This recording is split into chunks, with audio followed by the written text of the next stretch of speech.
Yo era una mujer que renegó de sus orígenes y me convertí en una evangélica ferviente. Por amor. Un amor hacia un hombre que me llevó al altar, solo para, el día de la boda, ser abandonada. Antes de contarte este escalofriante relato, te pido que dejes un like y te suscribas al canal si aún no lo has hecho. Activa la campanita de notificaciones para que YouTube te avise cada vez que haya un nuevo video en el canal. ¿Puedo contar con tu apoyo? Muchísimas gracias. Mi nombre es Mariana. Tengo 28 años, soy bajita, con 1,50 m de estatura y peso 90 kilos. Siempre he sido así y sinceramente nunca tuve problemas con eso. Creo que al crecer en un lugar como mi ciudad natal, donde las luchas diarias son mucho más grandes que cualquier preocupación por la apariencia, aprendes a aceptarte tal como eres. Pero aunque no me importaba mi cuerpo, siempre cargué un peso mucho mayor, el peso de mis orígenes. Nací en un pequeño pueblo de México, una ciudad tan pequeña que cualquier novedad se convertía en tema de conversación durante semanas. Mis padres, Juan y Cecilia, son practicantes fervientes del candomblé, una religión que para ellos siempre fue un pilar. Para mí, sin embargo, era motivo de vergüenza. Desde adolescente me sentía fuera de lugar, avergonzada cada vez que escuchaba los tambores resonando en nuestra casa durante las ceremonias. Sabía que los vecinos murmuraban y me miraban de forma extraña. Eso me hacía querer desaparecer. Con el tiempo comencé a alejarme. Evitaba participar en las celebraciones, inventaba excusas para no estar en casa en los días importantes y cuando pude, me fui. Me mudé a una ciudad vecina, donde nadie sabía de dónde venía ni quiénes eran mis padres. Para mí, aquello era un nuevo comienzo, una oportunidad de ser alguien diferente. Fue allí, entre los pasillos estrechos de un mercado local, donde conocí a Marcos. Estaba eligiendo frutas, distraída con los colores y los aromas a mi alrededor, cuando escuché una voz firme y cálida detrás de mí. «Esta es la mejor época para las naranjas, ¿sabías?». Me giré y vi a un hombre alto, delgado, con ojos brillantes que parecían irradiar confianza. Tenía una sonrisa que parecía abrir camino para una conversación fácil, casi como si nos conociéramos desde hacía mucho tiempo. «¿De verdad?», respondí sorprendida por el acercamiento, pero inmediatamente cautivada por su energía. La conversación fluyó de manera natural, como si algo más grande nos conectara en ese momento. Era amable, hablaba con entusiasmo sobre la vida y en pocos minutos ya había mencionado a Dios varias veces. «¿Sabes? Creo que Dios pone a las personas en nuestro camino por una razón», dijo, con una mirada profunda. Antes de que pudiera pensarlo mucho, me invitó a conocer su iglesia. «Dios tiene planes para ti», afirmó con tanta convicción que aunque no lo entendí del todo, le creí. En los días siguientes no pude sacar a Marcos de mi cabeza. Tenía algo que me hacía querer saber más, estar más cerca. Su fe inquebrantable era casi magnética, y su atención me hacía sentir vista de una manera a la que no estaba acostumbrada. Cuando nos encontramos de nuevo, esta vez en un café cerca del mercado, me contó más sobre su vida, su fe y los valores que seguía. Hablaba con pasión, gesticulando ligeramente, y me vi cada vez más envuelta. Pronto, mi vida comenzó a girar en torno a Marcos. Estaba completamente enamorada. Era todo lo que siempre había querido. Seguro de sí mismo, dedicado y con una espiritualidad que parecía dar sentido a todo. El mundo alrededor parecía desaparecer cuando estaba cerca. Cuando me presentó su iglesia, sentí que quizá finalmente podría encajar en algún lugar. El ambiente era acogedor, lleno de personas sonrientes que me saludaban con entusiasmo. Las mujeres de la iglesia me abrazaron, literal y figurativamente, diciéndome que tenía un corazón puro. y que Dios me había enviado. Cada culto era una nueva experiencia. Las canciones, las oraciones y los testimonios me llenaban de algo que no podía describir, pero que parecía llenar los vacíos que habían dejado mi inseguridad y mi pasado. Sentía que ese lugar podía ser mi nuevo hogar, y Marcos era el guía que me había llevado hasta allí. Cuando me involucré completamente con la iglesia, sentí como si estuviera renaciendo. Participaba en cada culto con fervor. Memorizaba versículos bíblicos, cantaba con el coro y asistía a los estudios doctrinales semanales. Quería absorber todo, entender cada enseñanza, moldearme a lo que la nueva fe exigía de mí. Las hermanas de la iglesia me acogieron con sonrisas y palabras de aliento, y rápidamente me convertí en una parte activa de la congregación. Marcos era mi guía en este proceso. Siempre me decía que Dios tenía grandes planes para nosotros y que juntos podríamos construir una vida bendecida. Esa idea me daba fuerzas para continuar, incluso cuando el cansancio y las dudas intentaban vencerme. Pero no tardé en darme cuenta de que necesitaba cambiar mucho más que mis hábitos diarios. El día empezaba temprano, y antes de que saliera el sol ya estaba inmersa en algún compromiso religioso.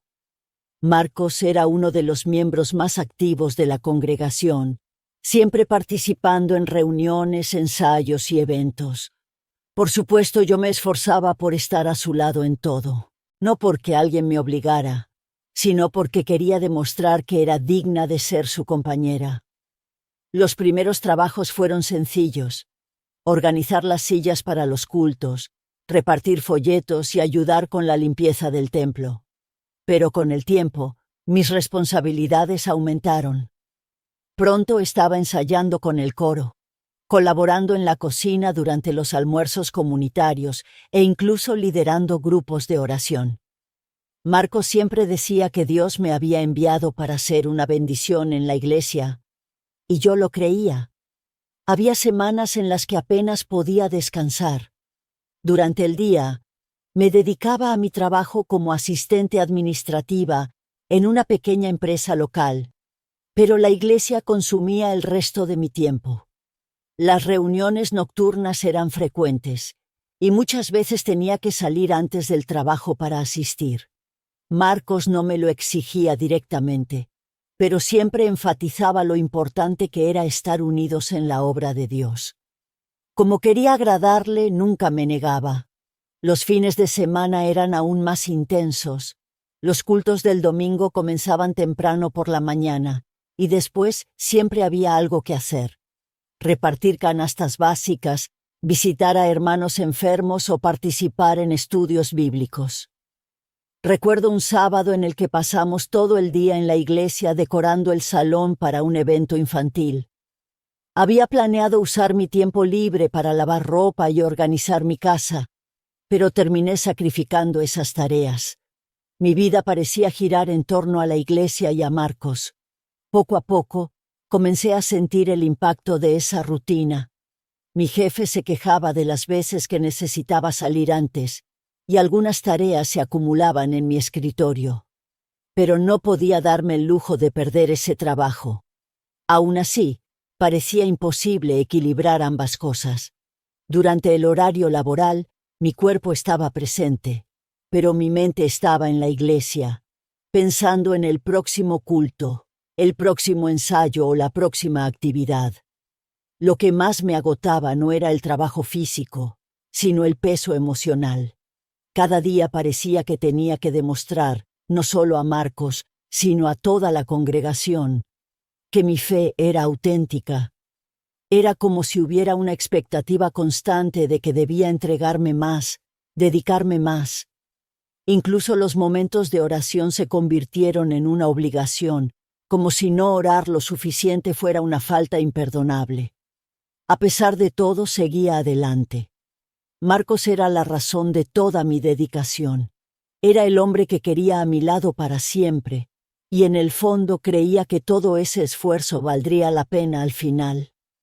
Lo que no imaginaba era cuánto estaba perdiendo de mí misma en el proceso. Mis visitas a casa de mis padres empezaron a disminuir. Al principio usaba el cansancio como excusa, diciendo que el trabajo y la iglesia ocupaban todo mi tiempo. Pero en el fondo, sabía que evitaba esos momentos. Temía las miradas cuestionadoras de mi madre, quien seguramente notaría cuánto había cambiado. También evitaba los rituales, el sonido de los tambores, el olor del incienso, todo lo que me recordaba de dónde venía y lo que ahora renegaba. Mi madre, siempre insistente, llamaba con frecuencia. Me preguntaba cuándo iría a visitarlos. Decía que me extrañaban y que querían saber cómo estaba. A pesar de su tono cálido, percibía una cierta tristeza en su voz, como si ya supiera que me alejaba por vergüenza. A veces colgaba el teléfono con lágrimas en los ojos, pero pronto me convencía de que estaba haciendo lo correcto. En la iglesia escuchaba constantemente que era necesario romper con el pasado para alcanzar la salvación, y creía que eso era exactamente lo que estaba haciendo. Cuando Marcos me pidió matrimonio, sentí que todo estaba valiendo la pena. Era el hombre de mis sueños, la personificación de todo lo que quería para mi futuro. La noticia del matrimonio me llenó de alegría, pero también trajo una decisión difícil. Mis padres no serían invitados. No sabía cómo explicar mi elección, pero estaba segura de que no entenderían mi nueva vida. Imaginaba que su presencia, con su ropa sencilla y costumbres distintas, desentonaría con la ceremonia que estaban organizando las hermanas de la iglesia. No les conté nada. Cuando mi madre llamaba, hablaba sobre cosas triviales, evitando cualquier mención a la boda. Dentro de mí había un peso creciente, pero preferí ignorarlo. Quería creer que estaba construyendo algo más grande, algo que justificara el sacrificio de dejar a mi familia atrás. Al fin y al cabo, ahora tenía a Marcos y a la iglesia, y eso debería ser suficiente. El día de la boda finalmente había llegado. Con el apoyo de las hermanas de la iglesia, todo estaba preparado para que la ceremonia fuera sencilla, pero cargada de significado. El salón anexo al templo estaba decorado con flores blancas y cintas doradas, y las sillas habían sido organizadas en filas impecables. Las mujeres que ayudaron con los preparativos decían que ese sería un día inolvidable. Para mí era más que eso. Era el comienzo de una nueva vida al lado del hombre que amaba. El vestido de novia, cuidadosamente elegido con la ayuda de Esther, una de las hermanas más cercanas, era blanco y modesto, con mangas largas y detalles sutiles de encaje en la cintura.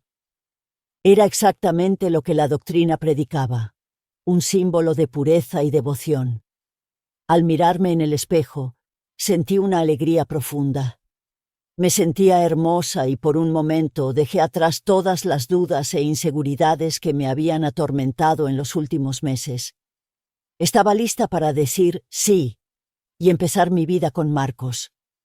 A medida que los invitados llegaban, el salón se llenaba de murmullos y risas. Las hermanas de la iglesia me rodearon, ajustando el velo y ofreciéndome palabras de ánimo. Todo parecía perfecto. El pastor ya estaba listo en el altar, y los niños de la iglesia, vestidos como damitas y pajecitos, jugaban en los pasillos mientras esperaban el inicio de la ceremonia. Pero el tiempo seguía pasando, y Marcos no llegaba. Al principio forcé una sonrisa, intentando convencerme a mí misma y a los demás de que solo era un retraso. Quizás el tráfico está complicado, o se le olvidó algo en casa, pensé repetidamente como un mantra. Esther, una de mis amigas más cercanas de la iglesia, apretaba mi mano con fuerza. Tranquila, Mariana, estoy segura de que ya viene en camino. Marcos nunca haría algo así. Mientras ella hablaba, miraba la entrada de la iglesia cada segundo, esperando verlo aparecer con esa sonrisa tranquila que siempre lograba calmarme.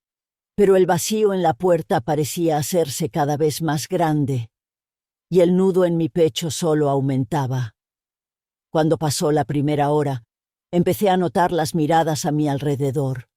Algunos murmuraban discretamente entre ellos, mientras otros disimulaban la inquietud mirando sus teléfonos o consultando el reloj.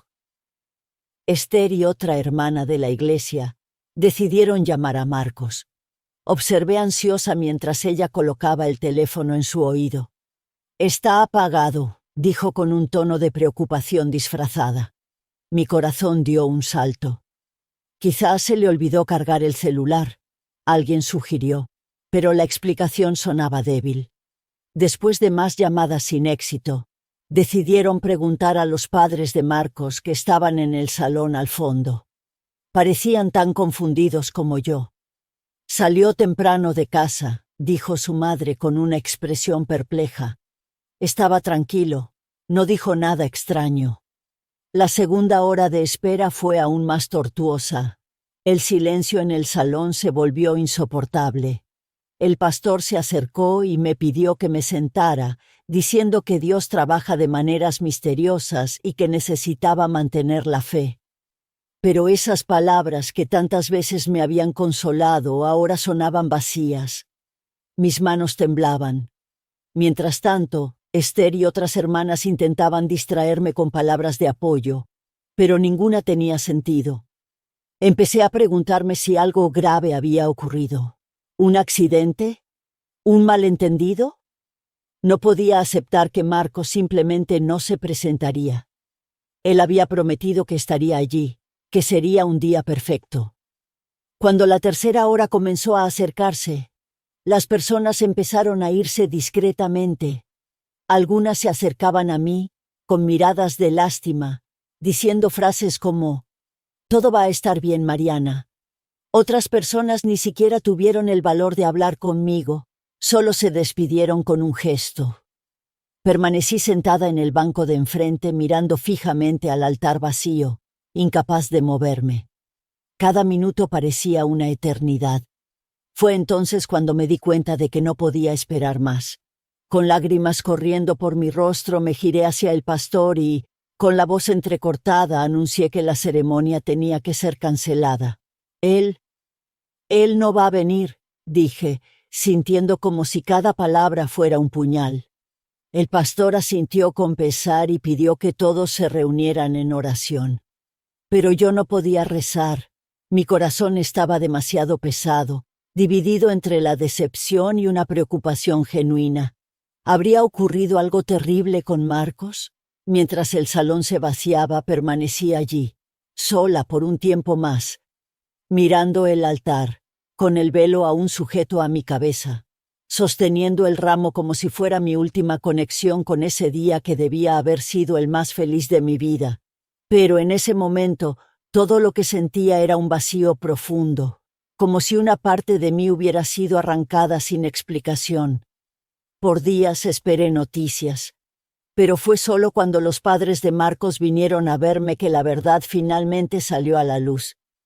Sus rostros mostraban una expresión extraña, una mezcla de vergüenza y tristeza. «Mariana, necesitamos decirte algo», dijo su padre, con la voz baja. Marcos había huido. No solo, sino con la esposa del pastor. Había dejado una carta en su antigua casa, donde confesaba que estaba enamorado de ella y que ya no podía ocultar ese sentimiento. En la carta pedía disculpas por todo, especialmente por haberme involucrado en una situación que sabía que terminaría mal. «No tenía el valor de enfrentarte», escribió. Al escuchar esas palabras, sentí como si un cuchillo atravesara mi pecho. No era solo el abandono, era la humillación, el desprecio, el hecho de que todo por lo que me sacrifiqué parecía no significar nada para él. Las hermanas de la iglesia, que antes me abrazaban y elogiaban mi fe, ahora evitaban mirarme directamente. Yo era la mujer que había sido abandonada en el altar, y nada más.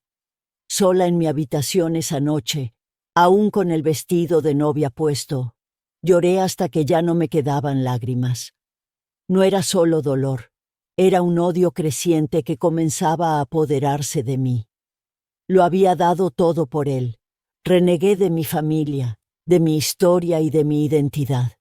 Y a cambio, fui descartada como si no valiera nada. El dolor era insoportable. Lo primero que hice después de la boda cancelada fue alejarme de la iglesia. No podía soportar la idea de volver a entrar en ese lugar. Cada banco, cada rostro, cada palabra me recordaba el día en que fui humillada, el altar vacío, el vestido que nunca usé para decir sí. Me sentí traicionada, no solo por Marcos, sino por toda la comunidad.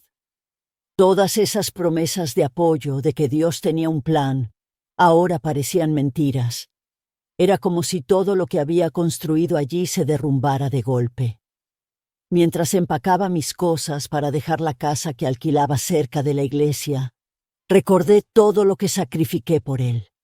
Mis padres que tantas veces insistieron en que los visitara, ignorados. Mi propia identidad, abandonada para encajar en un mundo que nunca fue mío. Miré al espejo y casi no me reconocí. ¿Quién soy ahora? Me sentía vacía, pero, al mismo tiempo, una rabia sorda crecía dentro de mí. Marcos no solo destruyó mis sueños, me destruyó a mí, y eso era algo que no podía dejar pasar. Esa rabia me llevó a tomar una decisión. No dejaría las cosas como estaban. Necesitaba encontrarlo, enfrentarlo, hacerle entender lo que me había hecho. Pero sabía que no podía hacerlo sola. Contraté a un investigador privado, alguien que pudiera rastrear a Marcos y a la mujer con la que huyó. Aunque tenía poco dinero, usé lo que tenía, decidida a descubrir dónde estaba. Los días se hicieron eternos mientras esperaba noticias.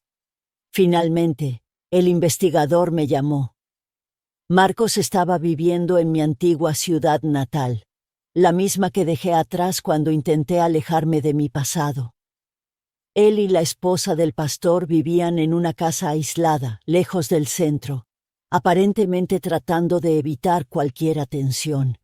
Cuando escuché eso, mi rabia se transformó en algo aún mayor. Mientras yo cargaba con la humillación y luchaba por recomponerme, él estaba allí, viviendo su vida como si nada hubiera pasado. Sin pensarlo 2 veces, empacó mis cosas y volví a la casa de mis padres. Cada paso hacia ese hogar parecía pesar toneladas. No sabía cómo reaccionarían, no después de todo lo que hice. Pero no tenía otra opción. Necesitaba verlos, necesitaba pedir perdón. Mi madre fue la primera en verme cuando llegué. Estaba en la cocina removiendo una olla y se detuvo en cuanto escuchó mi voz. Sus ojos, cansados y tristes, se llenaron de lágrimas. «Mariana», Log dijo, casi como si no pudiera creer que era yo quien estaba allí.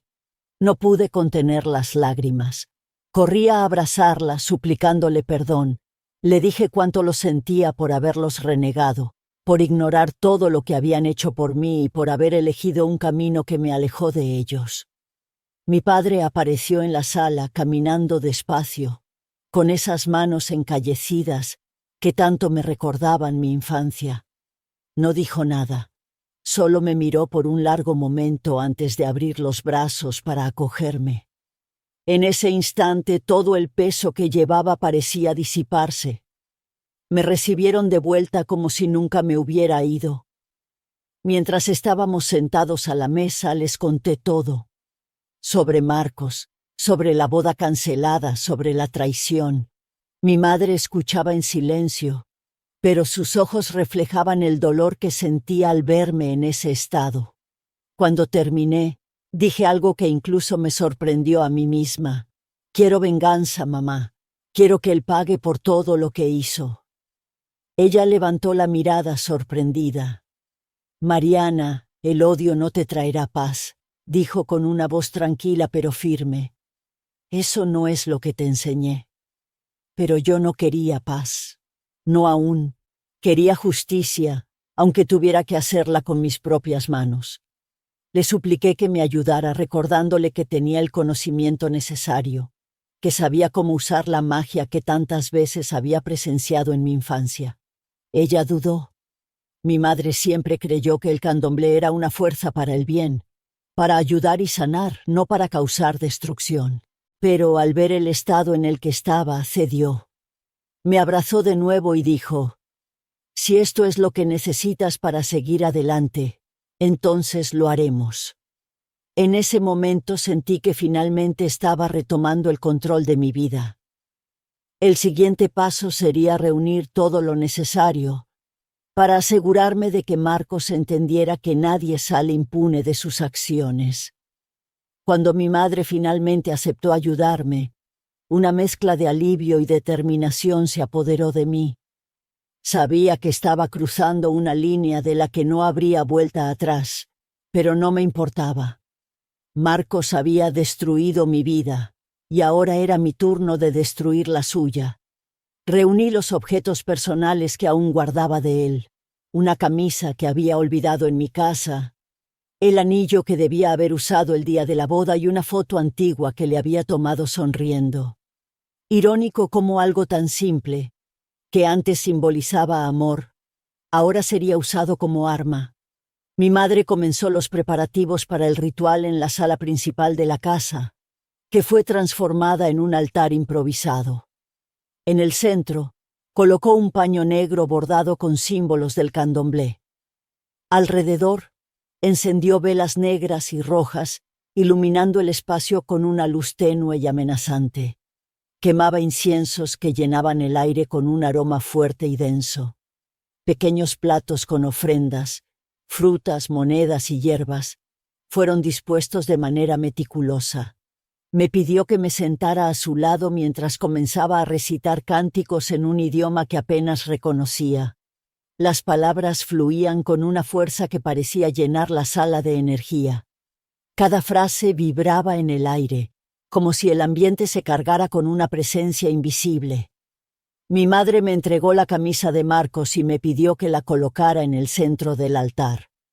Luego añadió la foto y el anillo, como si estuviera construyendo una conexión espiritual con él. «Estos objetos llevan su energía», explicó. «Serán el puente entre nuestra intención y su vida».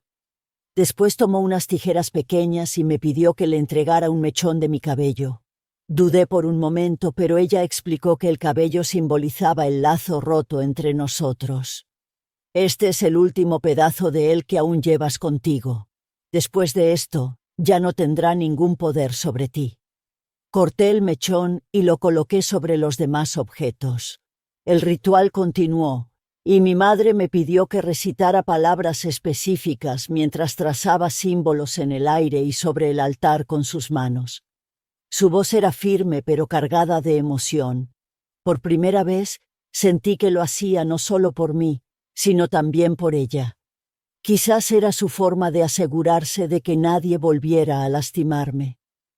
En el clímax del ritual, mi madre derramó un líquido oscuro sobre los objetos, una mezcla de hierbas y sangre animal, preparada para sellar nuestra intención. La sala parecía temblar como si la energía hubiera alcanzado su punto máximo. Entonces dijo: «Está hecho. Ahora el destino se encargará del resto». El investigador privado que había contratado seguía informándome de todo lo que sucedía con Marcos. Gracias a sus actualizaciones, supe en detalle cómo su vida se desmoronaba. Por supuesto, él no tenía idea de que yo estaba detrás de todo. Para él, yo era solo una mujer abandonada, atrapada en una historia sin resolver, queriendo saber el paradero de su exnovio. La primera gran noticia que me trajo fue sobre los problemas financieros de Marcos. Después de huir con la esposa del pastor, comenzaron a enfrentar dificultades. Ella, que parecía enamorada al principio, empezó a usar su nombre para contraer deudas. Solicitó préstamos en bancos, gastó dinero en compras caras y utilizó tarjetas de crédito hasta el límite. Marcos, todavía deslumbrado, no se dio cuenta de lo que estaba ocurriendo. Cuando las facturas comenzaron a llegar, finalmente descubrió la verdad. La confrontó, pero En lugar de arrepentimiento, recibió desprecio. El investigador relató que, según los vecinos, las discusiones entre la pareja eran frecuentes y cada vez más intensas, hasta que un día ella simplemente desapareció. Huyó con todo el dinero que quedaba, dejando a Marcos con nada más que deudas y una carta cruel. En la carta, ella dejó claro que nunca lo amó de verdad, dijo el investigador. Lo utilizó para salir de su antigua vida y asegurar la suya antes de irse. Saber esto me trajo una satisfacción sombría. Ella lo traicionó exactamente como él me había traicionado a mí. A partir de ahí, las cosas solo empeoraron. Endeudado y desmoralizado, Marcos perdió su empleo. El investigador informó que había sido acusado de robo en la empresa donde trabajaba. Sin dinero no pudo defenderse adecuadamente. Fue despedido, y con su reputación arruinada nadie más quiso contratarlo. Con el tiempo Marcos se quedó sin alternativas. Incapaz de pagar siquiera el alquiler de una pensión modesta, terminó siendo desalojado. El investigador lo vio vagando por las calles de la ciudad, llevando una mochila con sus pocas pertenencias. «Parece perdido», dijo el investigador en una de nuestras conversaciones. «Ya no es el hombre confiado que describiste. Aquello era música para mis oídos». Marcos intentó de todas las formas encontrar algún trabajo temporal, cualquier cosa que le permitiera al menos garantizar una comida al día y un techo donde dormir. Sin embargo, su apariencia desaliñada, con ropa sucia y desgastada, la barba descuidada y una expresión de derrota en el rostro, causaba una mala impresión en cualquier lugar donde iba. Las deudas acumuladas y los rumores que circulaban sobre su deshonestidad solo hacían las cosas más difíciles. Cada puerta que tocaba se cerraba antes de que pudiera explicar su situación. «No estamos contratando por el momento», decían, pero él sabía que la negativa iba más allá de la falta de vacantes. En la ciudad pequeña y llena de rumores, ya lo veían como un hombre fracasado, sin credibilidad. Incluso los trabajos más humildes, como lavar platos o barrer calles, le eran negados. Marcos estaba atrapado en un ciclo del que no podía salir. Sin trabajo no podía levantarse, y sin dinero no podía cuidarse. Con el tiempo comenzó a vivir en la plaza principal de la ciudad, un lugar concurrido donde al menos podía depender de la caridad de extraños. Pasaba las noches acurrucado en un banco, envuelto en una vieja chaqueta que encontró en la basura. Durante el día caminaba por las calles buscando restos de comida o alguna moneda tirada por desconocidos. Su rostro, antes orgulloso y lleno de confianza, ahora mostraba marcas de cansancio y humillación. El investigador me hablaba de él con cierta frecuencia, describiendo el estado lamentable en el que se encontraba. «Es irreconocible», dijo en uno de sus informes. «Camina como si cargara el peso del mundo sobre sus hombros con pasos lentos y una tos constante. Esa tos persistente que comenzó como una molestia, pronto se convirtió en algo mucho más serio». El investigador me contó que en una ocasión vio a Marcos detenerse en medio de la calle, llevándose las manos al pecho, como si intentara recuperar el aliento. Parecía febril, con el rostro pálido y los labios resecos. La imagen que me describió me llenó de una oscura satisfacción. Marcos, quien alguna vez fue el hombre que me humilló, ahora estaba pagando por cada una de sus acciones, y aunque sabía que lo que había hecho no tenía vuelta atrás, en ese momento sentí que finalmente estaba obteniendo la justicia que tanto anhelaba. Algunas personas pasaban apresuradas, desviando la mirada, mientras otras murmuraban algo sobre él, pero nadie se acercaba para ayudar. Aún así, Marcos seguía resistiendo, intentando sobrevivir a lo que parecía ser un castigo interminable. Dependía cada vez más de las limosnas, pero lo poco que conseguía apenas alcanzaba para comprar un trozo de pan. Sin recursos ni nadie en quien confiar, Simplemente continuaba día tras día, en una rutina que parecía no tener fin. Más tarde, ya al atardecer, recibí una llamada del investigador. Su voz, normalmente calmada y profesional, parecía cargada de una gravedad contenida. Fue directo. Mariana, tengo información importante. Hoy por la mañana encontraron a Marcos. Mi cuerpo se tensó y contuve la respiración. ¿Dónde está?, pregunté intentando controlar la ansiedad. Lo encontraron en un banco de la plaza principal, continuó, haciendo una breve pausa. Parece que pasó la noche ahí, a la intemperie. Lamentablemente no sobrevivió. La causa de la muerte fue hipotermia. El silencio llenó el espacio entre nosotros mientras intentaba procesar sus palabras. Luego prosiguió, detallando lo que había descubierto. Un empleado del ayuntamiento encargado de limpiar la plaza todas las mañanas fue quien lo encontró. Estaba encogido, como intentando protegerse del frío, pero no tenía nada más que la ropa que llevaba puesta. No había mantas ni señales de que alguien lo hubiera ayudado. Cerré los ojos por un momento intentando visualizar la escena. ¿Había alguien más cerca?, pregunté con una voz fría y controlada. No, respondió el investigador. Estaba solo. Lo trasladaron en una ambulancia, pero ya no había nada que hacer. El cuerpo fue identificado por los documentos que aún llevaba en su mochila. Guardó silencio un instante, tal vez esperando alguna reacción de mi parte, pero no dije nada, solo murmuré un «gracias» antes de colgar. Cuando el investigador me dio la noticia, permanecí callada por un momento. No porque sintiera lástima o remordimiento, sino porque finalmente sabía que todo había concluido. Marcos pagó por cada lágrima que derramé, por cada humillación y por el abandono que marcó mi vida. Y a pesar de todo no sentí arrepentimiento. Mi vida tomó un nuevo rumbo. Sentía como si un peso inmenso hubiera sido retirado de mis hombros. No había arrepentimiento, solo la certeza de que se había hecho justicia. Volví a mis raíces, a la casa de mis padres y, sobre todo, al candomblé que tanto rechacé en el pasado. Por primera vez entendí el poder y la fuerza de esa fe que durante tanto tiempo me había parecido ajena. Me convertí en una practicante ferviente, abrazando la espiritualidad que mi madre siempre intentó enseñarme. Fue dentro del candomblé donde conocí a Antonio, un hombre cuya serenidad y dedicación me conquistaron de inmediato.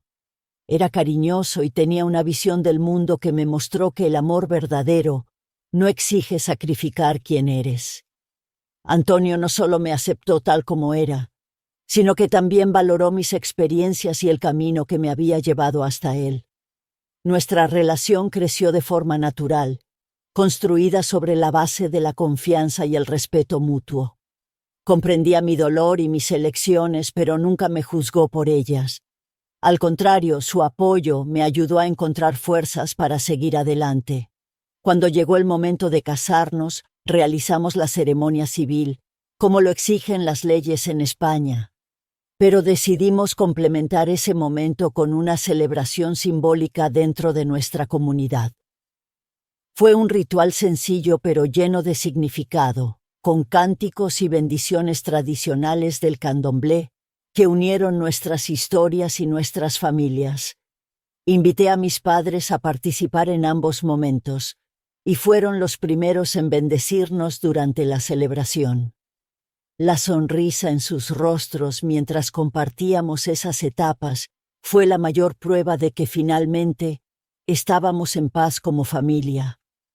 Por primera vez sentí que estaba exactamente donde debía estar, rodeada de amor y aceptación. Antonio no solo me dio un nuevo comienzo, sino que también me ayudó a reconciliarme con mis raíces y a celebrar quién soy realmente. Hoy tengo 2 hijos, Clara y David, que son la alegría de mi vida. Les enseñamos la importancia de respetar nuestras raíces y nunca avergonzarse de quiénes son. Mi hogar está lleno de risas, cánticos y tradiciones que me conectan con las generaciones que vinieron antes de mí. Además, logré construir una vida cómoda conciliando mis responsabilidades religiosas con mi profesión. Abrí una tienda de regalos en el centro de la ciudad, un espacio acogedor donde vendo artículos para todas las ocasiones, desde cumpleaños hasta celebraciones más simbólicas. La tienda es mi orgullo y me permite ofrecer un sustento digno a mi familia, mientras mantengo mi independencia. Sé que algunas personas podrían juzgarme, pero no le deseo a ninguna de ellas pasar por la humillación que yo viví. Gracias, Canal Diario de Pesadillas, por darme un espacio para contar mi historia. No se vayan todavía. Aquí en su pantalla tienen más videos impactantes que estoy segura de que les encantarán. Los mejores relatos reales de brujería los encuentran aquí en nuestro canal. Elijan uno de estos videos para ver.